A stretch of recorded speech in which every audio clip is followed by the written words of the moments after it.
교사 세미나에 대한 얘기를 제가 짧게 좀 정리해서 얘기 드리고 나중에 이제 같이 선생님들이 보시면서 얘기하실 수 있도록 하겠습니다. 제가 오늘 얘기 드릴 거는 스토리텔링의 중요성에 대한 얘기들을 좀 드리려고 해요. 스토리텔링.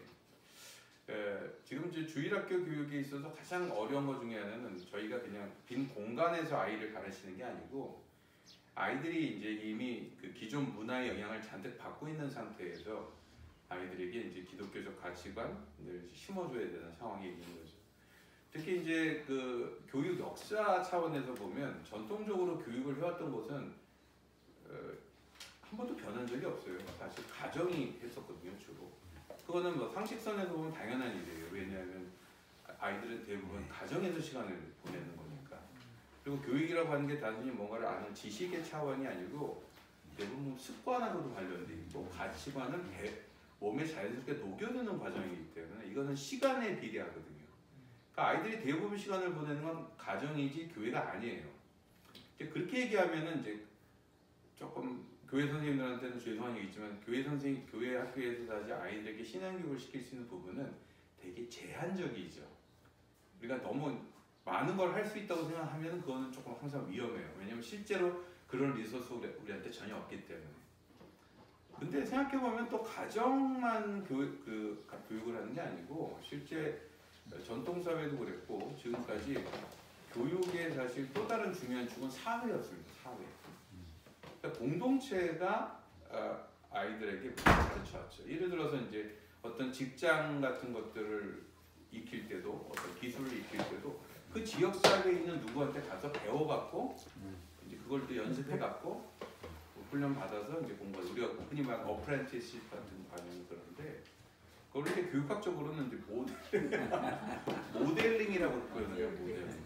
그러니까 사람들이 누구를 보면서 배우는 게 배우는 거지 학교에 앉아서 이렇게 배우는 거는 그게 효과가 있을 때는 대부분 어떤 경우냐면 선생님이 좋을 때 선생님을 따라하고 싶을 때 이러면 이제 교육의 효과가 일어나지 학교라는 어떤 틀 안에 넣는다고 해서 교육이 일어나는 건 아니거든요. 근데 현대사회의 지금 가장 큰 문제 중에 하나는 공동체가 존재하지 않아요. 왜냐하면 옛날에 있었던 그게 대가족이든 아니면 지역사회 같은 게 있어서 쉽게 말하면 이런 거죠. 옆집 아저씨가 우리 애들한테도 잔소리를 할 수 있는 분위기. 그러니까 그 지역사회 전체가 어떤 가치관을 예를 들어 뭐 부모에게 효도해라 이런 얘기를 할 때 부모도 효도해라 얘기하지만 그거 갖고는 교육이 안 일어나요. 내가 밖에 나가도 어른한테 함부로한 놈이 있으면 야 부모한테 효도해야지 얘기하는 잔소리하는 사람 또 있고. 그러니까 다시 말해서 그 아이를 둘러싼 전체 환경 속에서 그 가치관에 대해서 계속 연습시키고 틀리면 교정하고 또 까먹지 않게 얘기할 수 있는 공동체가 살아있을 때 교육이 되는데 현대사회의 가장 큰 문제는 그 공동체가 우리는 없어요. 옆집에 사는 사람이 누군지도 모르고 그리고 옆집 사는 애한테 그런 얘기 했다면 뺨 맞죠. 예전 분위기가. 근데 저희가 이제 거기서 중요한 게 교회예요. 교회. 왜냐면 교회 공동체는 기본적으로 어느 정도는 어떤 특정 가치관을 동의해서 모인 사람들이기 때문에 그 안에서는 서로 간에 비슷한 가치관으로 아이들에게 분명히 무슨 얘기를 하게 돼 있거든요. 그래서 이제 교회 공동체가 잘 모이면은 교육에 도움이 많이 되죠. 근데 그것도 한계가 있는 게 저희가 이제 이상적으로는 교회 공동체, 그러니까 교회가 가치고 항상 모여서 얘기하고 얘기를 많하지만 현대인의 삶이 교회에서 이렇게 시간을 많이 보낼 수가 없어요. 그러니까 공동체가 되려고 애를 쓰는 거지 실제로는 공동체는 아니에요. 왜냐면 우리가 같이 뭐 월급을 나눠 쓰는 처지도 아니고 뭐 시간을 대부분 보낼 수도 없는 거고. 그러니까 이제 그걸 뒤집어서 얘기하면 교회도 역시 공동체로서 그 전에 사회가 했던 역할들을 대신 해줘야 될 부분이 있다는 면에서 중요하지만 여전히 그걸 할 수 있는 공동체도 하나밖에 안 남아요. 가정이죠. 가정. 그래서 현대사회는 그 어떤 때보다도 가정 중심으로 신앙교육을 안 시키면 대책이 없습니다. 근데 그게 이 가정이 혼자서 그 일을 하기가 쉽지 않기 때문에 이거를 조금 더 직접적으로 도와주는 레이어로서 주일학교가 존재하고 그 주일학교를 도와주는 그 바깥의 레이어로서 교회가 존재하는 거예요. 그리고 이제 교회가 존재하고 뭐 공감하시겠지만 그런 종류의 공동체로서 교회가 있으려면 그 교회는 어떤 특정 교단 교회 지역교회로는 충분치 않아요. 그래서 이제 그 점에서는 교육사역을 하다 보면 어떤 일들을 하게 되냐 하면 자연스럽게 주변의 지역교회들하고 자꾸만 연합을 안 할 수가 없습니다. 왜냐하면 잔소리할 수 있는 사람들을, 비슷한 잔소리할 수 있는 사람들을 더 주변에 많이 깔아놔야지만 그 분위기가 만들어지기 때문에 주변에 있는 교회들과 교육적인 면에서 교류하고 얘기를 나누고 그런 걸 할 수 있도록 서로 신뢰관계를 만들기 위해서 연합사역이나 뭐 연합캠프나 연합 뭐 놀이나 뭐 이런 것들도 해보시는 게 중요해요. 왜? 한 명이라도 더 서포터를 만들어야지만 이거는 되는 일이기 때문에. 그럼 이제 가정이 이 교육하는 데 중심이다라고 하는 얘기들은 사실은 모르는 사람이 누가 있어요. 가정이 중요한 거 다 알지. 근데 실제로 가정 안에서 많은 부모들이 이거를 할 수 있도록 준비되어 있거나 아니면 리소스를 갖고 있지 않아요. 그러니까 가장 큰 이유는 뭐냐면 아이들을 어떻게 가르쳐야 될지 사실 부모들이 감을 못 잡기 때문에 그렇거든요. 물론 기독교적인 가치관을 가르친다 그렇게 말을 할 수 있는데 기독교 가치관이 뭐냐? 뭐 하나에서 열까지 뭐 컵 드는 것도 기독교 가치관이 따로 있느냐? 이런 거 아니거든요. 그러니까 구체적인 내용이 들어가면 그것도 정의가 더 필요하고 굉장히 많은 논란들이 있어요. 그리고 이거는 이제 어떤 차원도 있냐면 여러분도 알다시피 교육의 가장 큰 장애물은 사실 부모입니다. 장애물이. 왜 그런지 아세요? 대부분 아무리 똑똑하고 훌륭한 부모도 자기 자식한테 뭘 가르칠 때는 자기의 경험을 바탕으로 밖에 가르칠 수가 없어요. 예를 들어서 저같이 학교에서 맨날 선생한테 두드려 맞던 사람들은 학교를 싫어하기 때문에 제가 우리 아이 마누라부터 제일 많이 싸우는 것 중에 하나가 제가 아내하고 애들이 학교 가기 싫어 그러면 저는 가지 마 이렇게 얘기하거든요. 학교 쓸데없어 이렇게 얘기해서 아내는 막 화를 내는 거예요. 학생이 학교를 어떻게 가냐고. 그럼 이제 저랑 부부랑 싸워요. 그럼 아내가 이기죠 보통. 그럼 애들 학교 가야 돼. 어쩔 수 없어요. 근데 이게 무슨 말이냐면 각자가 사실 교육의 경험들이 다 다르거든요. 다 좋은 선생님 만나는 것도 아니고 뭐 또 좋은 선생님이 있다고 해서 다 어프리시에이트한 것, 감사하는 것도 아니고 또 뭐 엄한 것을 즐겼던 사람도 있고 뭐 릴렉스한 것들을 즐겼던 사람도 있고 아니면 난 엄한 분위기 있었기 때문에 너무너무 엄한 게 싫은 사람도 있고 그 대부분 부모들이 어떻게 아이들을 가르치는지 보면 자기가 했던 거를 제일 싫어하는 거를 피하는 방식으로 애들한테 지도를 합니다. 되게 디펜시브예요. 리액티브하다 그러죠. 반사작용으로 움직이는 거예요. 근데 부모의 그렇게 하는 것은 의미가 없거나 틀린 게 아니에요. 왜냐면 부모는 분명히 그 경험을 한 거고 하나님께서 그 아이를 그 부모한테 보내신 거에는 그런 경험을 반영해서 가르칠 것을 어느 정도는 하나님께서 허락하셨다는 뜻이라고 저는 확신해요. 분명한 거는 우리 아이가 나하고 다를 수 있다는 거예요. 나하고 다를 수 있잖아요. 그러면 이제 부모로서는 어떤 게 중요하냐면 내가 갖고 있는 경험에 비춰서 얘기하는 거는 어쩔 수 없어요. 그리고 그게 제일 나으로 확신하니까 얘기하는 거죠. 동시에 이 아이가 나랑 얼마나 다른지를 파악하셔야 돼요. 그래서 내가 내 원칙을 적용할 때 나하고 다를 수 있다는 걸 전제하면서 얘기를 해야 되는데 그게 쉽지 않습니다. 그래서 이제 그런 것들을 하기 위해서 교육할 때 제일 좋은 것 중에 하나는 이런 고민들을 같이 나눌 수 있는 커뮤니티나 이런 얘기들을 같이 해볼 수 있는 사람들을 주변에 두는 게 되게 중요해요. 그러면 아유 뭐 니콜라님 뭐 어때요? 애들한테 내가 소리를 질렀는데 아유 말 진짜 안 들어서 미치겠어요. 그러면 그렇게 막 소리 지르면 안 돼요. 애들 안아줘야지 뭐 이런 얘기 한다고요. 그러면 또 그 얘기 듣고 그날 가서 이제 안아주는 거죠. 그랬더니 안아줬더니 그 다음날 또 애들이 그걸 이용해갖고 이제 아빠한테 등뼈를 빼먹는 일을 또 할 수 있다는 거예요. 그러면 또 옆에 있는 사람 어떻게 하죠? 고민하면 또 옆 사람이 또 듣고 그럴 때 애들 잡아 족쳐야죠 뭐 이런 얘기 하면 또 그 얘기 듣고 또 좋지. 근데 이게 무슨 말이냐면 교육이라고 하는 것은 제가 굳이 비교를 하자면 암초가 많은 해변 위에 조그만 돛담배를 타고 가는 여정 같은 면들이 있어요. 정답이 있는 그런 그림이 아니라 가는 목적지는 있어요. 아이들에게 신앙적인 가치관, 더 인격적인, 더 바른 뭔가 이렇게 해보자는 생각들이 있는데 그게 구체적으로 어떤 내용을 이루어야 되는지하고 그 구체적인 방법은 케이스 바이 케이스로 찾아야 되는데 그건 대부분 어떻게 찾냐면 끊임없이 새로운 답을 찾는 식으로 찾아야 돼요. 때로는 내가 경험했던 것들 쓰기로 하고 때로는 그 반대로 튀어나오게 그 반대로 했는데 잘 안 되면 그 반대편으로 하기로 하고 이러면서 왔다 갔다 거리는 것 같지만 그렇게 해서 계속 노선을 잡아가면서 우리는 아이들의 인격을 형성하거든요. 혹은 인생들을 만들어가거든요. 그래서 그런 점에서 이제 교회 안에서 사실 그 실험을 같이 할 수 있는 사람들을 만드는 게 중요한데 그런 점에서는 그래서 많은 경우에 주일학교에 부모들을 많이 참석시키면 시킬수록 도움이 됩니다. 제가 또 얘기를 드리는 또 다른 이유 중에 하나는 교회가 지금 우리 그 강릉 성동교 교회는 굉장히 가족적인 교회니까 아직 그런 문제는 없지만 교회가 조금만 커지면 사람들이 자기 예배 드리려고 애들을 주일학교에 갖다 맡기고 자기 예배 드려야 된다고 생각하는 사람이 생각보다 많아요. 예, 근데 저는 개인적으로 확신하는 거는 어린아이가 있는 부모는 신앙생활을 주로 아이를 키우면서 하도록 되어 있습니다. 아이들을 안 키우면 아이들을 떨어뜨려 놓고 하는 게 신앙생활이 아니고요. 아이들을 키우는 그 활동 자체가 제자훈련이고 신앙훈련의 가장 좋은 기회로 사용되도록 구조가 되어 있어요.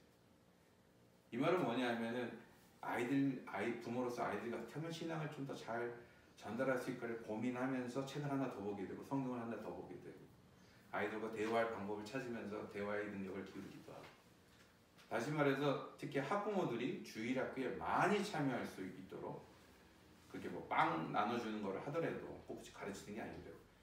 이렇게 많이 그쪽에 주일학교 일들을 구경꾼으로 있지 않을 수 있도록 만드는 게 되게 중요하다는 거죠. 근데 실제로 오늘 이제 제가 여러분께 좀 드리려고 하는 더 중요한 포인트는 이겁니다. 뭘 가르쳐야 될까? 기독교적인 가치관, 기독교적인 뭐 정의, 의식, 뭐 이거 다 좋습니다. 근데 제일 중요한 것은요, 아이들의 가치관을 형성하는 성경적 큰 그림을 심어주는 것이 우리 교육의 중심이 돼야 돼요. 성경의 큰 그림이란 건 뭐냐면, 여러분도 알다시피 아이들이 어떤 가치관을 배울 때, 할아버지 할머니들이 보통 해주는 방식이 있습니다. 전통적으로 어떻게 애들한테 가치관 교육을 시키는지 아세요? 호랑이 담배 피던 시절 얘기를 해줘요. 홍치와 팥쥐 얘기해주고 뭐 어떤 여러 가지 있잖아요. 저는 옛날. 근데 그 얘기에 그걸 가만 들어주면 무슨 얘기냐면 어떤 뭐 상상의 인물이든 뭐든 간에 역사의 인물이든 간에 그 인물을 통해 행동을 얘기해주고 이게 좋아. 이렇게 했더니 정말 괜찮아. 이 얘기를 계속 해줌으로써 아이들이 그 가치관을 자기의 것으로 받아들이도록 만들어요. 그게 사실 지금 우리가 그 전통적으로 해왔던 가치관 교육의 가장 중요한 뼈대입니다. 현대사회의 지금 가장 큰 위기는요, 서구 사회도 마찬가지고 뭐 한국 원래부터 그랬지만 그런 빅 스토리들이 대부분 기독교적이지 않을 때가 많아요. 한편으로는 이제 우리의 전통 이야기들은 보편적인 의미에서 공감할 수 있는 좋은 얘기들도 있지만 거기에는 또 우리가 기독교 신앙과 묘하게 컨플릭트를 일으킬 수 있는 얘기도 많이 들어있습니다. 근데 요즘에 더 심각한 거는 아이들의 그 가치관을 만드는 빅스토리는 대부분 텔레비전에서 나와요. 뭘로? 연예인들 얘기입니다. 연예인들 얘기도 튀어나와요. 연예인들의 자기 경험담 얘기하고 또 연예인들의 성공담 얘기하고 뭐 춤췄더니 뭐라 그러죠? 그 아이돌 뭐 이런 거 하면서 뜬 아이들 나오고 뭐 돈 번 얘기 나오고 이게 아이들의 가치관을 만들어내는 빅스토리로 좀 영향을 미치고 있거든요. 근데 그게 생각보다 굉장히 파워풀합니다. 왜냐하면은 여러분은 우리 아이들에게 바른 교육을 하고 있다고 주일학교를 열심히 보내고 있는데 아이들의 실제 가치관을 만들고 있는 것은 강호동 일대가 훨씬 많다는 뜻이에요. 근데 강호동이면 다 틀린 얘기를 하는 건 아니니까 너무 걱정하실 필요는 없는데 사실은 또 너무 걱정하실 필요가 없다고 말하기에는 걱정해야 될 부분이 되게 많아요. 그 이유 중에 하나는 특히 근대사회에 와서 여러분도 알다시피 근대의 이제 뭐 우리 신부님 더 잘 아시겠지만 근대 철학, 그러니까 근대인들의 사고 방식에 있어서 제일 중요한 매개는 자라고 말하는 나예요, 나. 뭐 그냥 표현하면 에고이즘, 나 중심으로 보고 나 중심으로 생각하고 나의 필요를 찾고 내가 원하는 거를 뭐 추구하고 이루고 이게 현대인들의 가장 중요한 이야기를 형성하고 있어요. 대표적인 게 뭐냐면 여러분 저는 되게 좋아하지만 뭐죠? 픽사의 디즈니 영화를 보시면 진짜 스토리텔링을 잘하거든요. 여러 가지 재밌는 얘기 많아요. 그 얘기를 통해서 아이들에게 좋은 것도 많이 있어요. 근데 픽사 얘기 중에서 가장 어떻게 보면 기독교인들이 지금 고민해야 될 얘기가 픽사 얘기 항상 주인공은 나예요. 나. 그것도 어떤 종류의 나냐면 딴 사람과 다른 나. 딴 사람하고 비슷하면 나가 아니에요. 나는 달라야 돼요. 그리고 그 다른 나를 찾아야지만 내가 내 정체성을, 내 진정한 모습을 찾았다. 이런 얘기를 많이 하거든요. 신앙 안에도 분명히 그런 면도 있는데 한편으로는 신앙 안에서는 그보다는 훨씬 더 우리가 하나님의 백성으로 나라는 정이 훨씬 중요해요. 하나님의 백성으로 나랑 일반 사회가 말하는 나가 차이점은 뭐냐면 하나님의 백성으로서의 나는 하나님의 나라를 이루는 여러 가지 조화의 구성 요소 중에서 나를 찾음으로써 실제 아웃컴은 나랑 너랑 비슷한 일을 하고 있을지도 모르지만 나는 하나님 앞에서는 나를 찾아요. 나를 찾았다고 이해를 하는 거예요. 그런데 세상에서 보통 말하는 나는 다른 사람들과 다른 나를 찾아야지만 나를 찾았다고 많이 느끼도록 푸시를 하거든요. 그렇기 때문에 요즘 이중률이 그렇게 높고 많은 사람들이 오래 직장을 못 견디는 이유 중에 하나도 그런 문화적인 배경과 상관이 있어요. 근데 그게 때로는 필요할 때도 있겠지만 많은 경우에는 많은 자기에게 자기의 모습을 만족하거나 아니면 다른 사람과 비슷한 일을 하면서도 내가 의미 있는 삶을 살 수 있다는 것을 자꾸 까먹게 만들므로써 나름대로 상당히 건강하지 못한 면들도 있어요. 근데 뭐 예의 중에 하나죠. 근데 제가 그 얘기를 드리는 건 뭐냐면 우리의 아이들이 그런 가치관들 속에서 그런 빅픽처를 너무 많이 듣고 은연중에 그런 이야기들 속에서 정체성이나 가치관이 만들어지고 있다는 것 때문에 저희는 두 가지를 해야 됩니다. 가정을 중심으로. 첫 번째 뭐냐면요. 여러분 기독교는 기본적으로 그런 것을 염두에 두고 만들어진 종교예요. 그래서 기독교의 가치관은요. 처음부터 이야기식으로 되어 있습니다. 여러분도 아시죠? 기독교가 어떻게 이야기식으로 되어 있는지. 창조주가 세상을 만드시고 인간이 삽질하다가 죄에 빠져서 세상을 엉망진창으로 만들어요. 근데 하나님께서 우리를 포기하지 않고 하나님의 은혜들을 보여주시는 여러 가지 길들을 준비하시다가 예수 그리스도를 통해서 그 길을 가장 명확하게 보여주셨어요. 이제 그걸 붙들고 가는 사람들에게는 성령의 도움과 함께 우리는 변화되어 가는 거예요. 그리고 그 완성이 마지막 때 있다고 우리는 약속도 있어요. 그게 성경이 말하는 빅스토리입니다. 다 아시는 얘기죠? 그게 성경의 전체 이야기이기도 해요.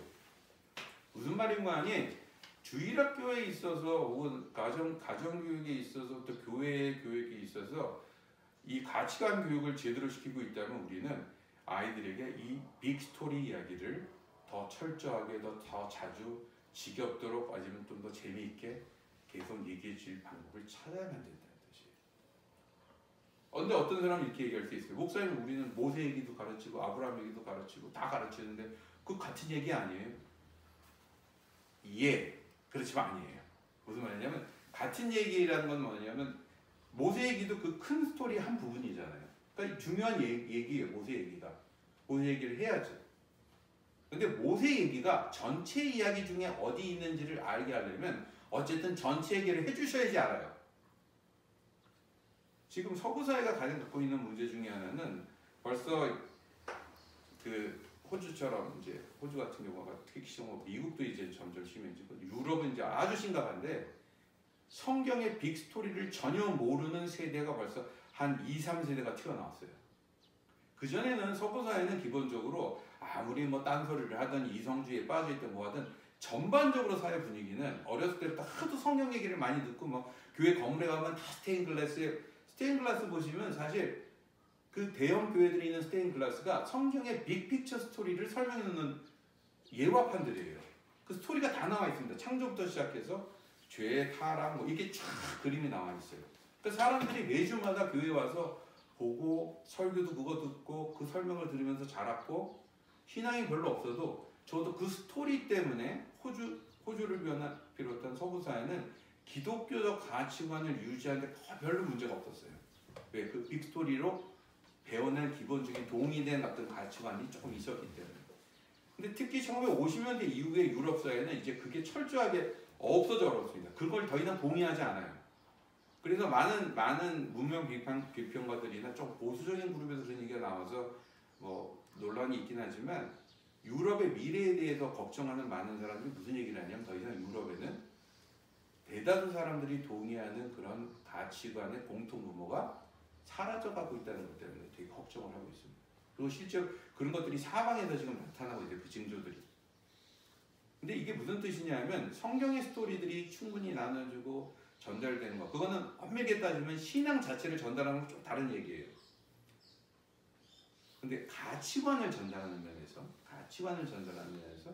성경의 빅스토리를 여러분이 반복해서 잘 설명하는 일들이 소홀히 되면 생각보다 굉장히 심각한 문제가 일어나는 걸 말하는 거죠. 그럼 빅스토리를 얘기하는 게 뭔가 복잡한 게 아니에요. 다행스럽게.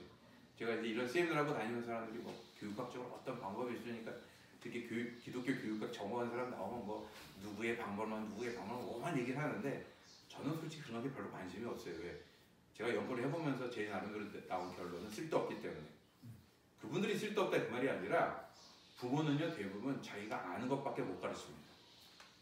새로운 이론을 공부해서 가르칠 수 있는 능력이 우리한테 별로 없어요. 근데 하나님께서 모든 부모가 가르칠 수 있도록 모든 선생님들이 할 수 있도록 한 방법을 하나 공통부를 주시겠는데 그건 스토리텔링입니다. 스토리텔링은 누구나 할 수 있어요. 그래서 특히 교회 학교에선 두 가지를 해주시는 게 중요한데 하나는 선생님이나 학부모들이 성경의 큰 그림에 익숙할 수 있도록 잘 정리해 주시고 설명해 주시고 평소에 얘기를 해주는 게 되게 중요해요.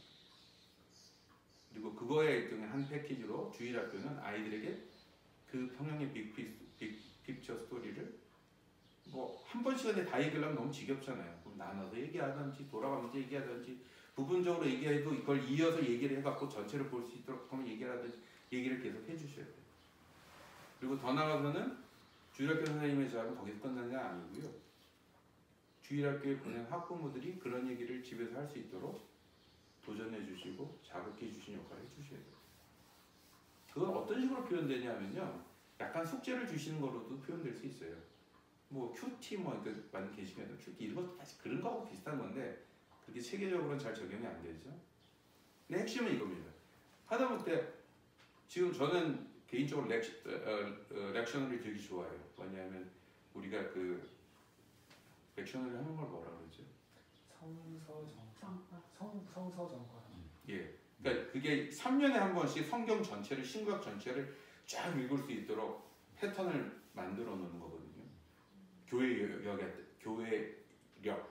따라서 읽을 수 있도록. 그것만 따라가도 성경 전권을 3년에 다 읽어요.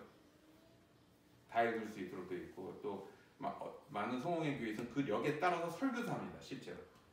주일학교도 그렇게 가르치기도 하고 주일학교 교재도 그렇게 만들어진 걸 알고 있는데 그렇게 하지 않는다 그래도 적어도 여러분이 어떤 부분을 얘기하는데 이 얘기들이 전체가 이어지는 얘기라는 것들을 설명해 줄 수 있도록 격려해 주시고 그걸 가정에서도 읽을 수 있도록 그렇게 읽을 수 있도록 격려해 주시거나 리소스를 나눠주시는 게 필요해요. 당에도 여러분이 속해 있는 성공회는 그런 자료들이 너무 많습니다. 영국 성공회고 뭐 하여튼 호주 성공회고 뚜껑 열어보면 무지무지 많아요. 그런 거에 써놓은 이야기들은. 그리고 요즘에는 이제 저희가 뭐가 있어요?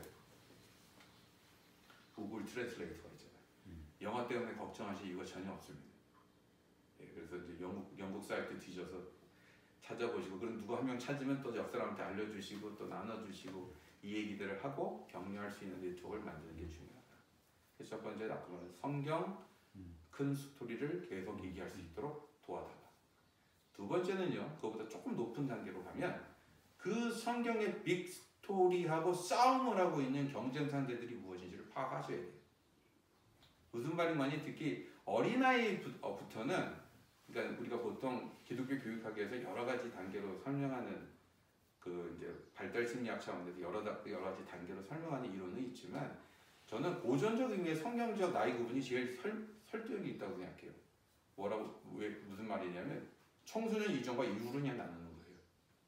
청소년 이전에는요 율법적으로도 애가 잘못하면 부모 책임이었어요. 무슨 말인가니 그 아이들이 아무리 똑똑한 척하고 잘난 척해도 부모의 영향 안에서 모든 게 만들어지고 있는 애라 그때는 애들이 말을 잘 듣든 안 듣든 부모는 책임을 지고 아이를 양육하는 게 뭐 맞아요. 청소년 이후부터는 애들이 아무리 멍청하게 보이고 애처럼 보여도 걔는 자기가 하는 행동들을 책임지러 살도록 돼 있다는 거예요. 그러니까 아주 어려도 그래도 중고등부부터는 사실 우리가 청소년부라고 해서 따로 카테고리를 만들지만 엄밀히 따지면 성인 사회하고 본질적으로 그렇게 다르지 않아요. 사역의 내용들을 보고 커뮤니케이션이 달라서 다르게 보이지. 무슨 말인가 하니 여러분 성인들 전도할 때 어떻게 하세요? 아이들은 억지로 교회 데리고 오시는 거 가능한데 청소년부터는 억지로 교회 데리고 오시는 게 정답이 아니에요. 왜냐하면 성인하고 똑같기 때문에. 성인 전도할 때 여러분 옆에 친구 있는데 전도하려고 하면 억지로 데리고 오세요? 오셔도 됐죠.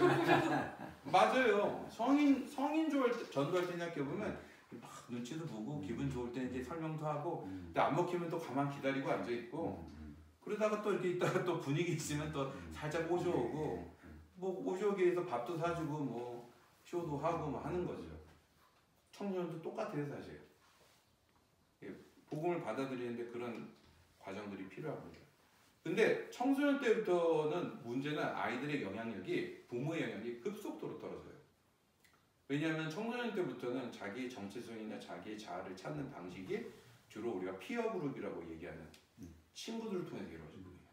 안타깝게도 현대사회는 아이들이 너무 개인주의적으로 자라나있기 때문에 친구 만나는 것도 쉽지 않다 보니까 청소년부터 아이들의 가치관을 형성하는 건 피어 그룹이 아니에요. 강호동이에요. 현실이 강호동입니다. 무시무시해요. 그래서 저는 강호동을 좋아하는데 제 말이 무슨 뜻인지 아실 거예요. 텔레비전에 나와 있는 게 아이들의 가치관을 만들고 있어요. 그래서 교회 학교나 부모들이 아이들에게 주로 영향을 미치는 게 뭔지를 파악하고 있지 않으면 아이들하고 바른 것을 전달하기 위해서 설득을 하지 못해요. 바로 그 점 때문에 특히 청소년 이상의 학부모들은 우리가 흔히 말하는 기독교 세계관 훈련을 하셔야 돼요. 많은 사람들이 기독교 세계관 그러면 몰라 뭘 상상하실지 모르지만 기독교 세계관 운동은 근본적으로 뭘 말하냐면 기독교의 가치관을 조금 더 현대인의 생활 가치관이라는 툴로서 한번 카테고리를 만들어서 정리를 한 뒤에 그것과 다른 종교들을 비교해 보는 거예요. 그래서 뭐 기독교는 뭐 인간의 시작은 뭐라고 생각하냐, 뭐가 맞고 틀리고의 기준은 뭐라고 생각하냐, 뭐 죽은 뒤에는 뭐라고 생각하냐 이런 거 갖고 쭉 해놓고 그걸 갖고 예를 들어서 무신론자들은 어떻게 생각하냐, 실존주의자들은 어떻게 생각하냐, 혹은 불교도는 어떻게 생각하냐, 무슬림은 어떻게 생각하냐, 강호동은 어떻게 생각하냐 물어보실 수 있도록 훈련하는 게 기독교 세계관 훈련이에요.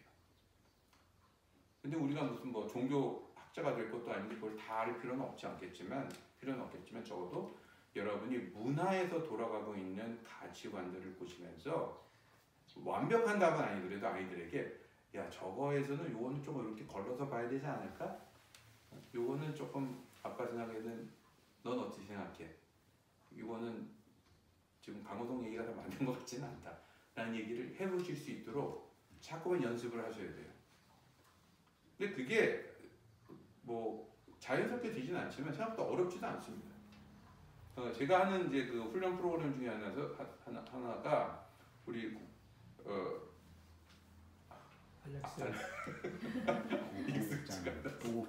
고국장님도 같이 인터넷으로 참여했던 프로젝트인데 문화비평 프로젝트라는 게 있어요. 그건 뭐냐면 저희가 사람들에게 조금 단순한 수준에서 문화비평을 할 수 있도록 약간 이제 훈련 혹은 가이드를 만들어주고 각자 잠깐 실험해 보도록 해서 그거를 가지고 유튜브에 올려서 서로 나눠서 보는 거예요. 근데 제가 그걸 1년을 했거든요. 1년을 해갖고 우리가 그때 한 34개인가의 PC를 올렸어요. 근데 나중에 그 목적이 한번 리퍼를 해주십시오. 내용이 그렇게 수준이 낮지 않아요. 웬만한 학자들만큼은 제가 보기엔 나왔습니다. 내용이. 근데 그 평신도들이 일반 사람들이 다 또 목사님들 젊은 목사님들도 있었지만 여러 사람이 했는데 그게 왜 가능하냐면 요즘엔 너무너무 정보가 많아서 우리가 마음만 먹으면 꽤 괜찮은 비평을 다 해요. 분석도 다 해요. 우리가 특별히 그거 밥 먹고 살 것도 아닌데 다 무슨 오리지널 얘기만 할 필요는 없거든요. 분별할 수 있는 것. 뭐가 관계가 있을까 얘기를 할 때는 여러 사람들의 의견을 들어가면서 보면 보여요. 그리고 꼭 그게 정답이 아닐 수도 있기 때문에 여러 의견들을 들어보면 돼요.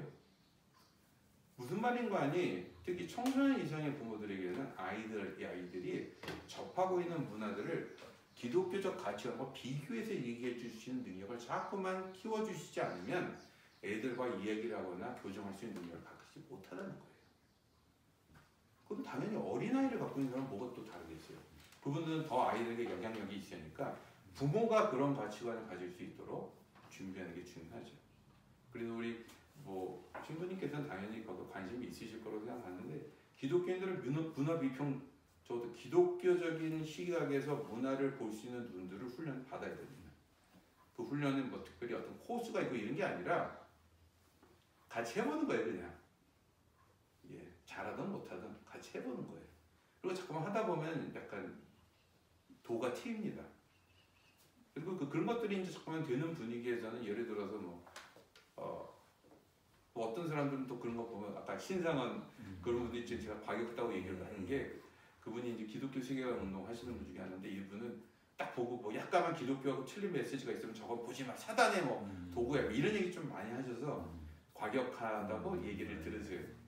근데 저는 그게 크리스천들의 반응은 아니라고 생각해요. 왜냐하면 특히 우리 성공의 트레디션이 그걸 잘하는 그 전통인데 뭐냐면 하나님의 자연 계시 속에서 드러난 지혜들을 존중하고 따르는데 어느 정도는 또 우리가 좀 깨어 있어야 돼요. 무슨 말인가 하니 불교도가 만든 영화라고 할지라도 그래도 많은 메시지가 불교도에 있다 하더라도 그 중에서 받아들일 수 있는 게 있을 수 있다는 거예요. 근데 또 보면은 기독교하고 부딪히거나 조화가 안 되는 것도 찾아낼 수 있어야 되고. 그래서 기독교적 문명 불평을 할 수 있다는 능력은 교회 사람이 만들거나 기독교 학자가 만들거나 뭐 예수 이야기 이런 것만 보라는 뜻이 아니라 뭘 봐도 그 안에서 신앙적인 것과 아닌 것들을 자꾸 분별해내거나 차이점을 찾아내거나 해서 아이들에게 적어도 부모 입장에서는 또 교회 입장에서는 얘기를 해줄 수 있는 게 되게 필요하죠. 그래서 특별히 이제 이 주일학교 담당하시는 분도 계시겠지만 제가 제일 강조하는 게 여러분 그 문화체험 같은 것들이 되게 중요합니다. 왜냐하면 중고등부가 같이 가서 영화 같은 거 같이 보시고 애들 데려다 놓고 떠드는 거예요. 뭐 봤니? 뭐 느꼈니? 뭐 얘기 안 할 수도 있고 할 수도 있지만 자꾸 걸러내는 작업들을 얘기하고 하면서 비교할 수 있도록 만들고 거기서 자기네들의 필요한 가치관들이 조금이라도 만들어질 수 있도록 도와야 된다는 거죠. 그래서 두 가지 얘기 들었습니다. 하나는 아이들에게 진짜 필요한 성경적 큰 그림이 끊임없이 개인과 학부모와 가정과 교회에서 나누어지고 또 얘기될 수 있도록 준비시켜 줘야 된다. 주일학교의 제일 중요한 원리. 두 번째, 특히 청소년 이상 혹은 그 전에도 마찬가지지만 이것과 싸움을 하고 있는 그 외의 다른 문화들이 무엇인지를 자꾸만 생각해보고 찾아봐서 그걸 가지고 비교할 수 있는 능력을 키워주는 노력들을 해야 한다는 거죠. 마지막으로 오늘 얘기를 정리를 드리면 저도 목사병이 걸려갖고 얘기를 하면 끊치지 못하는데 뭐 날이면 날마다 오는 기회가 아니니까 말을 합시다. 여러분께서 아이들을 교육할 때 제일 큰 이슈 중에 하나는 인식론이라고 하는 분야예요. 인식론은 뭐냐면 정보를 받아들이는 방법입니다. 그리스도인들은 기본적으로 저는 2000년 묵은 메시지를 선포하는 사람들이라 메시지는 크게 달라질 게 없어요. 근데 우리가 달라져야 될 건 뭐냐면 문화에 따라서 정보를 받아들이는 방법이 바뀌고 있다는 염두에 두셔야 됩니다. 여기서 AI 이슈도 튀어나오고 컴퓨터 이슈도 튀어나오는 거예요. 그러니까 우리 아이들이 지금 정보를 받아들이는 방식이 옛날하고 달라요. 근데 이제 어떻게 다르냐, 뭐 학자들이 얘기를 찾아보실 수도 있고 그런데 지금 제일 쉬운 것 중에 하나는 너무 자극이 세요, 요즘에. 그래서 전에는 뭐 아이스크림 사주면서도 아이들을 꼬실 수 있었고 뭐 선생님이 웃기기만 해도 애들 분위기를 끌 수 있는데 요즘 웬만해서 어필이 안 됩니다. 특히 중고등부 이상부터는 진짜 막 완전히 확막해요. 근데 그것만 그런 게 아니고 지금 20대, 30대, 40대, 50대 뭐 모든 세대에서 우리가 그거를 이제 sensual desensitize라고 표현하잖아요.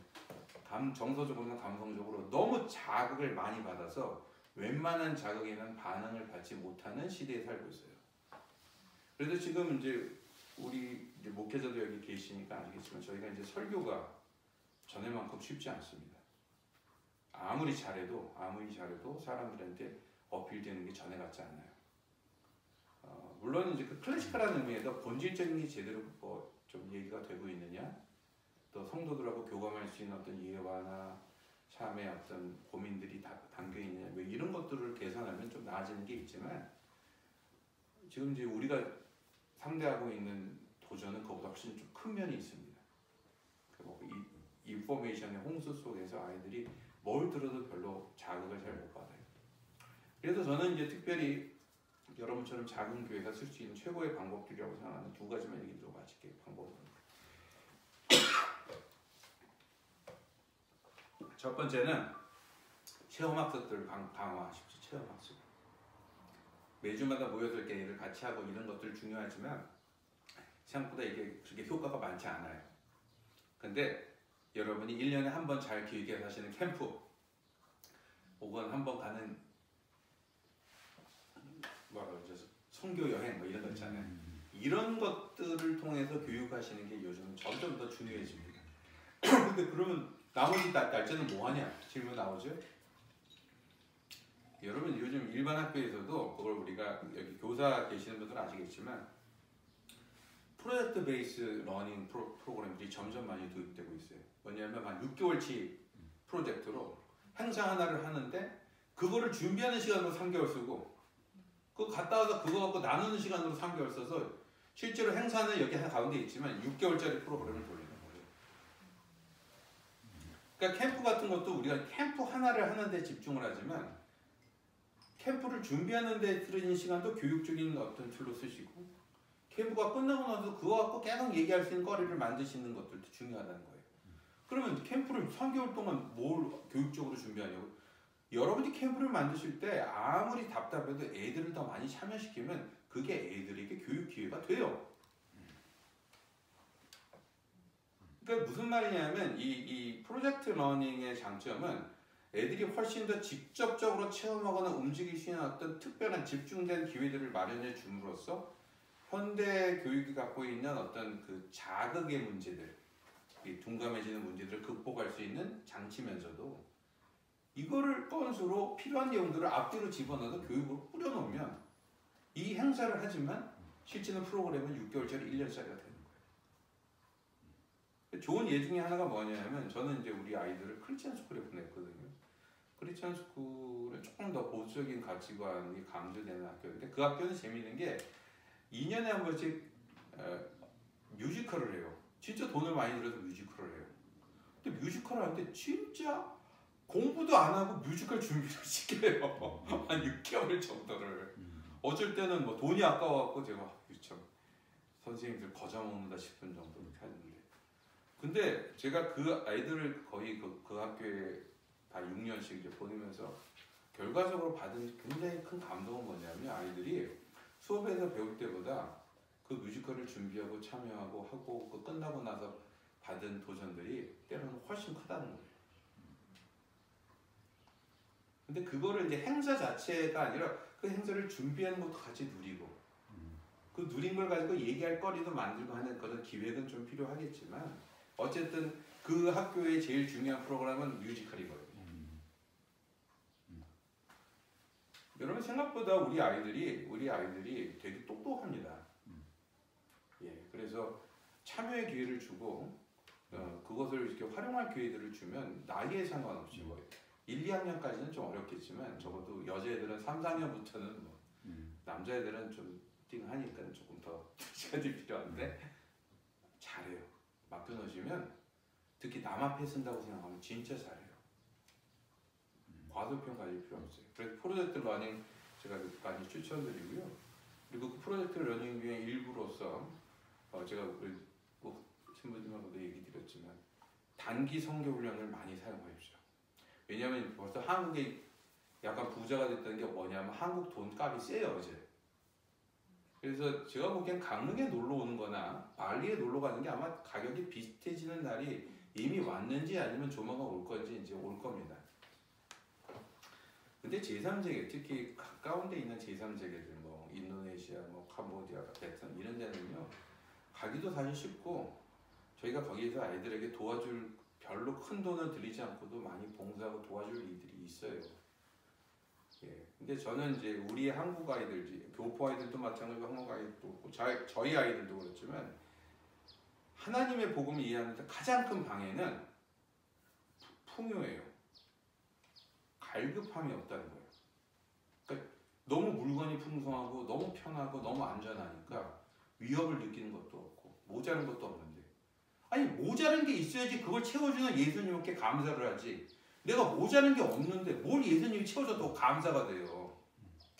근본적으로 지금 현대 기독교육의 가장 큰 장애물은요, 우리의 그 잘못된 혹은 왜곡된 이 풍요가 만들어주는 자기 착각의 면들이 있어요.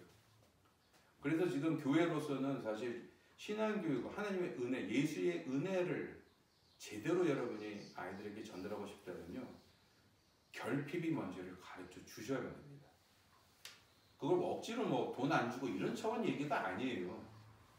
우리가 살고 있는 이게 특권이라는 거죠.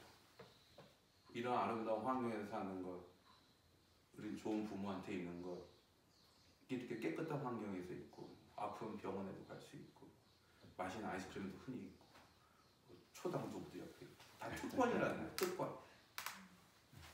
근데 그거를 얘기를 해준다고 애들 잘 못 알아듣습니다. 제일 좋은 방법이 뭐예요? 초당두부가 없는 곳에 데리고 가시는 거예요. 그래서 아이들한테 아, 우리 초당두부가 있는 게 이렇게 좋구나라는 거를 체험으로 알게 해주시는 게 중요합니다. 근데 현대사회에서는, 특히 한국 사회에서는 제가 보기에는 상황, 유럽도 마찬가지고 미국도 내가 보면 문제가 되게 심각하고요.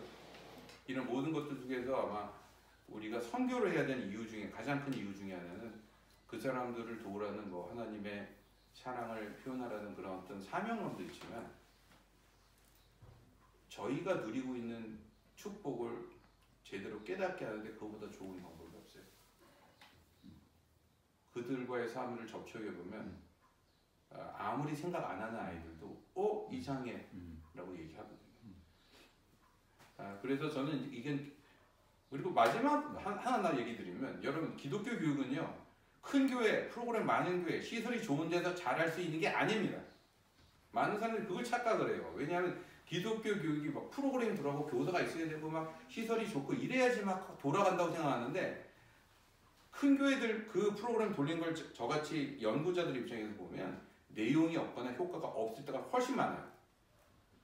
왜냐하면 여러분들 알다시피 신앙은요 굉장히 아까 제가 종교개혁 설교 때 얘기하죠. 기독교가 특히 종교개혁을 통해 발견된 것은 하나님께서 각 개인과 말씀하실 수 있고 각 개인과 말씀하신다는 걸 깨달은 거예요.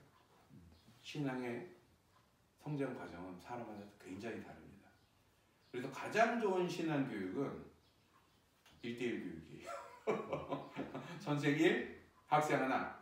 근데 뭐 그런 럭셔리까지는 구하기 어려울 텐데, 그런 면에서 보면 작은 교회는 훨씬 더 적은 소수의 그룹들과 선생님들이 인격적으로 접촉하고 아이들을 돌보고 얘기할 수 있는 자연스러운 환경을 갖고 있어요.